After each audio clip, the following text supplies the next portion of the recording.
This week on Arts Insight, a photographer's family affair. I'm very lucky in that sense because I don't think a lot of people's family would go as far as my family has of photography, for sure. Brewing and breathtaking murals. We want people to come in and enjoy the beer, but then we also want people to see, really comfortable atmosphere with other local artists. Laying it all out on canvas. It might be instinctual, but if it doesn't work, you're thinking how you can get it to work, how you can make it feel a little bit more exciting, more alive. And the shape of stone. I'm so fortunate to just bring out the beauty of the stone. The stone itself speaks. I'm Ernie Manous, and it's time to get Arts Insight.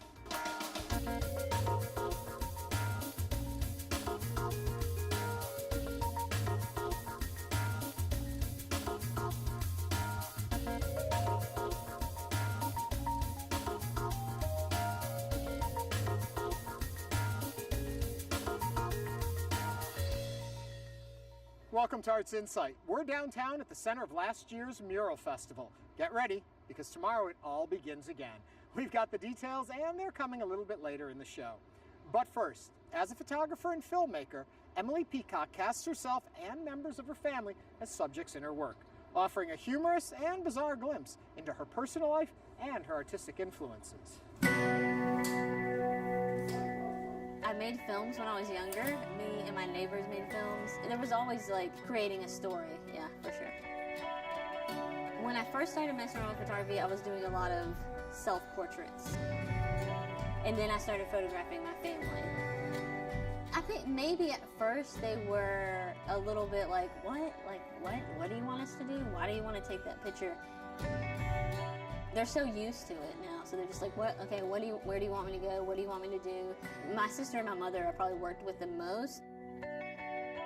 They're like the most willing to do whatever I ask them. For the A Matter of Kinship series that I did with my sister was like, I need you to get naked, I'm gonna be naked, and I need you to sit on my back. Like, I'm Atlas holding the world. My sister's like, okay. I feel like through my photography, I've gotten to know my family really well, and they have been so supportive and so awesome. I fell in love with Diane Arbus from an early age, so I knew about her work in undergrad. I like the way her work makes me feel when I look at it. So I redid the images from her aperture monograph as self-portraits, and if there was any other character in the photograph, it was my family members. So it was sort of combining a combination of my work, which was family, and her work combined. And so I was the subject and I was the photographer. So from that series came the Pietà series, because Pietà in Italian means pity. So I felt like my family, to a certain extent, had taken some pity on me. I got them to hold me like Mary is holding Jesus and sort of look down on me and take pity. But unlike the Arbus series, where I'm sort of disguised in each photograph, but with this series I wanted to make sure that the viewer knew that I was in charge of the photograph, that I was the photographer, that no one else was behind the camera, that it was really just this moment between me and this person who was holding me. I'm very lucky in that sense, because I don't think a lot of people's family would go as far as my family has gone with me in this journey of photography, for sure. My mother passing away was a huge, made a huge impact on my work, because she was my main collaborator and my main support system, I would say. So since then, I've been working more alone in my studio and more setting up images in my studio. Sometimes I make these little sculptures or make these little still lifes and photograph them. So a lot of the objects are from my childhood, and these are all from my room when I was a kid. And I'm thinking about the future, but sort of looking at objects from the past. I've done photography for so many years, and I feel really comfortable with it. And video, it's like now I'm feeling a little bit more comfortable doing a little bit more video. The film August is about a young artist who is going through a family tragedy, but then is just like going about her daily life. So going to a family birthday party, going out to a bar, to work, artist talk and artist opening, and just sort of going about her daily life, but not really being present because her mind is somewhere else with a tragedy that's happening that you don't really know exactly what's happening, but you get a sense that something is. And so she's sort of quiet and silent throughout the film, and it's just these interactions that she sort of has with other people. The first scene in the film, that's shot in my parents' house. Sophie, the actress, is walking out of the room where my mother passed away in. It was shot in all of my family's like homes and backyards. I don't think I had been back to my family's house since my mother had passed away. So it's a very personal film, for sure. Like, what's next for my photography, I don't know. I'm just going to keep experimenting and keep learning. I want it to be different every time. I don't want people to sort of know what to expect whenever they see my work. To learn more, you can visit emilypeacock.com.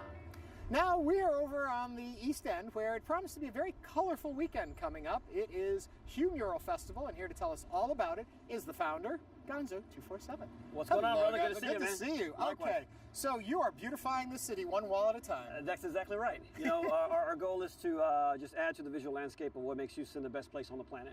And what makes it the best place on the planet? Well, I think the part of it is the Southern hospitality. You know, it's the people here, the diversity. You know, it's just everything. As a group, as a whole, we come together to make Houston blast off.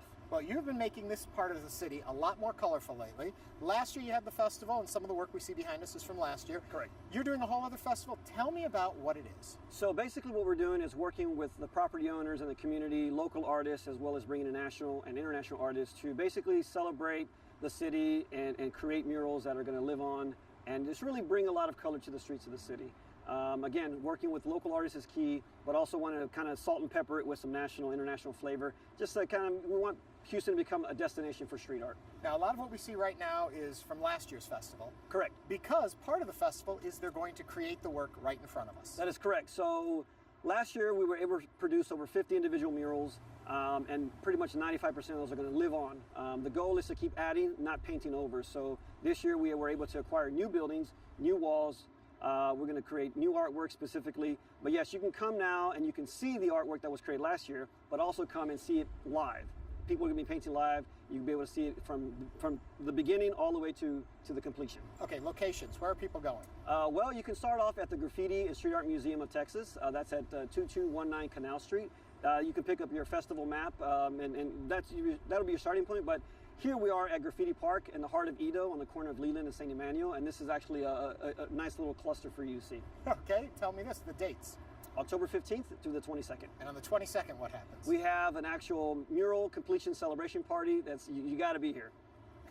Okay, then we will. I want to know how long it takes to do one of these. When you say these are all happening in a week, that seems pretty amazing. Well, if you look around, you see some pretty large blockbuster walls, and I can tell you right now, last year they were able to do it from Saturday to Saturday with some rain sprinkled in. So these guys, they're dedicated. They come out and they really want to show and prove, you know, their talents, and I think giving them that challenge of a week really brings out the best in people. And who are these people that we're bringing out the best in? Oh man, well you can check out the website for a full list of all the local artists, but we have some really talented people. I do have to say we have IC and Saad coming in. They're Iranian artists that are phenomenal, worldwide, international superstars. We're also working with Anna Maria at Arkansas, actually she's Puerto Rico. But there's a nice plethora of artists that are going to be working in all different styles, all different levels, and I think it's going to symbolize what the diversity of Houston is, will be shown on the walls. And are you going to be joining in? Of course, yeah. And what are you going to be painting? Do you know what? I think at this point, I'm just so on the production side of things. I'm actually going to enjoy the festival and be the best host possible. Oh, so you're not going to be painting? Well, I'll paint something. I'm just not sure when and where yet. Ah, so that'll be one thing we can look forward to. There you go. Well, thank you so much, and we look forward to seeing this city become even brighter and more colorful thanks to your work. Oh, thanks for coming out. Thank you. Awesome. Check out HUEMuralFestival.com for more information. Okay, a Florida Keys brewing company is becoming a fun stop for culture lovers. Not only are they based in a live music town, they're also helping to create unforgettable murals.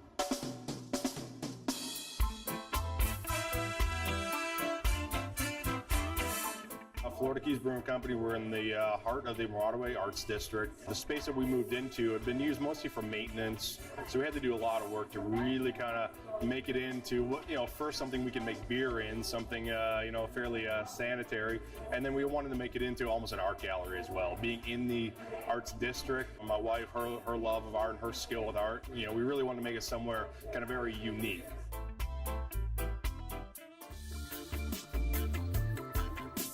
A lot of other local artists have come in and add their flair, and there's still more artists coming in to add more. Almost every month, different people come in. We got Ruth Gilmore Lang. She did an abstract sun for us. Pasta Pantaleo did a huge mermaid mural of Flaky, she's kind of our mascot. BJ Royster, she did a spot. She did a nice octopus and a turtle. And then Teresa Kelly did our bar top, which is 3 octopus on the top, which is phenomenal. This is Monique Richter. She approached us about a month ago. She does large murals, and luckily we had a big open space on the wall that we were looking to have something done. So it worked out really well that she was able to do it, and then also do it tonight on the night of the art walk. I do big murals, mainly ocean scenes and marine water life. I'm actually a boat captain, so I travel everywhere, and I'm inspired by my travels. So everything's from my mind. Nothing's really from photographs or anything like that. She started this afternoon, or late morning. I'm really not too sure how long it's going to take her. She's got a lot done in a short amount of time already. Physically, it's about balance and creativity, not falling off. And I can't use a paintbrush, which I'm normally used to, because it's too far. So I'm challenging myself with a roller, which is interesting. It's coming out. Got 2 different sizes. What it's going to be, it's an alligator lighthouse, which is in Isla Mirada, a stormy sunrise with a below water line, so you can actually see the coral reef, and there's going to be waves crashing against the lighthouse.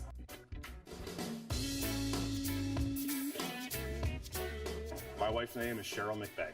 She's growing up here and knowing everybody. She really wanted to do something that was really going to be part of the community and really kind of give something back, and something that's a little bit different. There's a lot of the same sort of businesses down here, so we wanted something different, and we both love craft beer, so we want to bring good craft beer to Isla Mirada and all of the Keys as well. My art is my beer, so we want people to come in and enjoy the beer, but then we also want people to see really comfortable atmosphere with other local artists, and just somewhere really kind of relaxing, and just want to hang out, drink some beers, and just have a good time. See more at FloridaKeysBrewingCo.com. Next, an abstract expressionist from St. Louis creates paintings that reflect her fascination with color, form, and the human figure.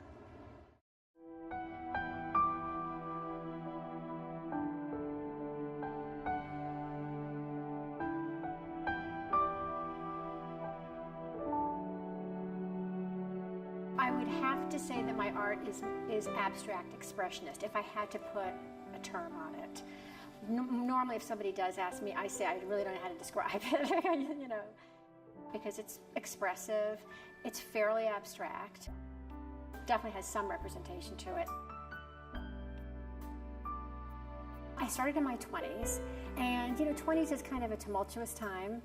So I would say I started off probably trying to get a lot of angst out, and my stuff, some people might have called it a little bit morbid. I took a couple classes at WashU, some night classes, and I just kind of discovered drawing the figure, and I absolutely loved it. And it was getting that charcoal and just kind of digging it in, and it's got just a great feeling. I love acrylics, and I love ink and charcoal. Those are probably the 3 things that I use the most. And I use a lot of metallic paint. I go out and paint a forest park. Some of the old houses in Webster, I'd go to Lafayette Square. I started pulling out my inks and having a great time with those. That's where you really use the splash and just throw, and it kind of like a figure emerges, and it's very cool. Because I like to break out, and then I like to come back and just kind of remind myself that maybe there can be a little structure here and there, I do rely on instinct. most of the time. However, there are always thoughts going through my mind. I mean, when you're painting, you are constantly thinking. So it might be instinctual, but if it doesn't work, you're thinking how you can get it to work, how you can make it feel a little bit more exciting, more alive. You know, okay, maybe it works, but big deal, you know? Maybe you need to make it unwork for a while. Sometimes you have to take your favorite part, which is horrible sometimes, but you have to literally destroy it to find something new in the painting. Knowing when you're finished is key. And I have to say I have destroyed more paintings by doing one too many strokes, literally one. Because it's that mystery, it's that, to me, okay, it's imagining, it's looking at something and just having questions about it as opposed to everything being answered for you. If a painting is working, it works. If not, I always call them their cursed canvases. I'll even try, you know, gessoing over them a painting.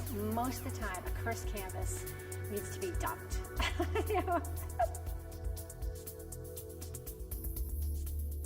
I definitely like to experiment and change my style. Some people want to stay with the same thing. I have to experiment and just try new things. I was showing at a gallery years ago, and they wanted me to stick with the same style, but it just didn't work for me, you know. It was probably more realistic then. When I painted a face, I felt like there had to be a face. Now it's just kind of a general thing about energy, and if I can get that in any of my work, that's what I'm going for. So whether it's abstract or whether it's something that's more representational. My style has definitely gotten looser. That is probably the result of age, okay, and failing eyesight, which is kind of a good thing. Because one time I had a friend who was a fabulous Chinese painter, and he was legally blind. And he said that when he would wear his glasses, it like ruined his paintings, okay? So there's something to be said for not quite being able to see those things because you don't get hung up on the details. And it's really about keeping it loose. It's very tempting to go in because you want to show people, oh, I can do that. I can make a face look like a face, or I can show them I know where the shadow goes. But the truth is sometimes that you lose the spontaneity because that's not how you see people. At least that's not how I see people. When I really think about it, people, everything is always moving, evolving. You're watching a lot of different parts of a person. I definitely look for energy. I mean, when I am painting anything, whether it's an inanimate object, a person, an animal, a tree, I'm trying to figure out where the energy's coming from and how it affects me, you know? And that's been very challenging for me doing abstracts because all my abstracts end up turning into figures somehow. But energetic figures, to me, that's kind of how you identify something that's living, you know, is by its energy. Color. It's very interesting. When I was first learning painting, the instructor suggested that we paint in a dark room, like, you know, no lights. And I did that. So I turned off all the lights and I lit a few candles and I wanted to see if I could feel color. And that's what I did. And I have to say that gave me total confidence in learning how to just sense color. Now, some people might hate my colors, okay? But I feel anything goes. It has to work for me. I absolutely feel like it's so important to be with other artists. And I love artists. There is just a natural connection. It doesn't matter what part of the country I'm in. I'm sure that would go for what part of the world. It's just this automatic acceptance. You just know that you kind of, I mean, even though everybody's different and everybody thinks differently, it's just, I don't know. I love other artists.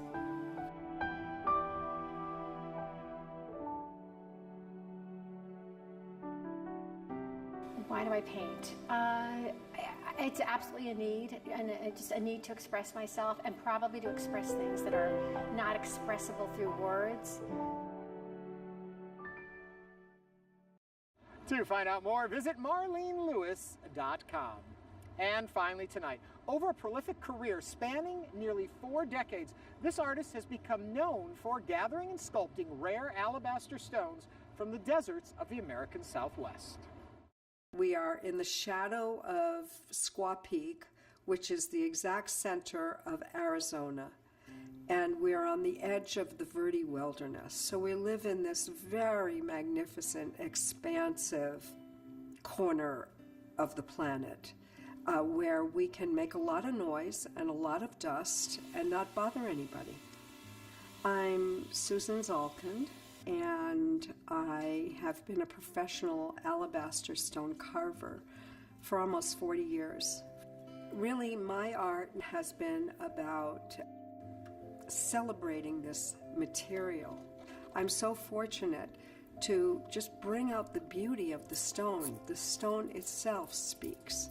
It has a color, a figure, a shape, translucency, and it begins the conversation. I want the world to be comforted by the beauty of this stone, because alabaster really is a healing material. If you live with these pieces, if you hold them, your heart is open, you're comforted. I lift stone for a living. When I was washed on the shore of California dreaming in the early 70s, I had to figure out what I wanted to do with my life. It was certainly different from 2 master's degrees and working at a mental health center in Boston. I am, and my husband was, and we were graced, gifted by finding our passion and being able to actually do it and make a living from it. This was something we shared that was bigger than we were. Finding and bringing out the beauty and the glory of this stone and sharing it with the world has been our shared passion. We fell in love with this area, the Central Mountains of Arizona, and Sedona and the Verde Valley, and we went sniffing around for alabaster. We were driving northeast of Tucson up the San Pedro River Valley, and boy, it sure felt like there was alabaster there. And we got out and we started, poking around and with pry bars, tink, tink, tink, thud, thud, thud, tink, thud, thud, thud, tink. And the tink was this magnificent white alabaster forming in bubbles just under the surface. Alabaster is the evaporate of the old inland seas. It's part of the geology of the planet. The minerals leach down through the stone to create the color. And so we've found purples and reds and the oranges and the blacks and whites. I conceive of alabaster as petrified water because it shares the same qualities as water. It's soft, it's translucent, it's flowing, and that's what our pieces look like. They're soft, they're translucent, they're colorful, they're flowing. Basically, we transform this raw stone into vessels of beauty. And how do we do that? Well, we begin by hanging off cliffs, hand gathering this rare, colored and translucent and magnificent stone. People are attracted to the bowls, and they are magnificent. And our most popular item are the candle lamps. They'll go anywhere. They're elegant, they're gorgeous, they're luminous. They put a votive candle inside and they light up at night. Even a small one will glow a large room like you wouldn't believe.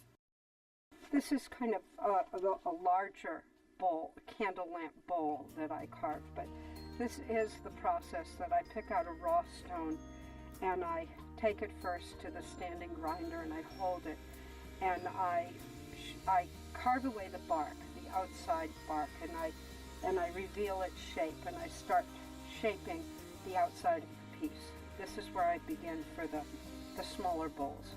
It can take weeks, it can take days, depending on the size of the stone, and that's just the outside. And once I know where the outside is, then I can start carving away the inside. And once I've carved a lot of the inside and the outside is almost there, I can start refining with smaller grinding discs till the shape is refined, and You just keep on refining until the outside is completely shaped and the inside is completely shaped, and then everything is hand sanded. My husband was a production engineer, and so he really adapted and developed tools that had never been used on this stone that have created pieces that the world's never seen before, from large to very tiny, like using dental tools to carve the roses. These tools had never been applied on this stone before. Always percussive tools had been used on it, which are the wrong tools for this delicate material. But with the right tools, a delicacy has been achieved that the world didn't know was possible before.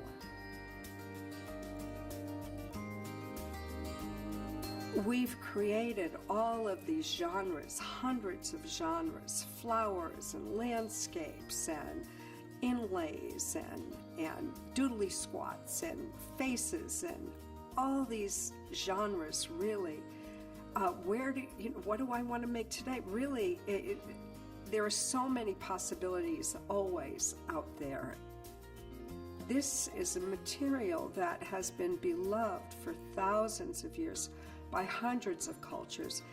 The freedom that we experience from carving this stone, from exploring it, hey, I can do this, hey, I can do this, hey, well, what do you think of this? That's good. I think I'll do this, watch me. You know, it was like we were playing aesthetic leapfrog and in the adventure of our lives, which was exploring this magnificent material and the possibilities of ourselves. Bet you can't carve a rose. Oh yeah?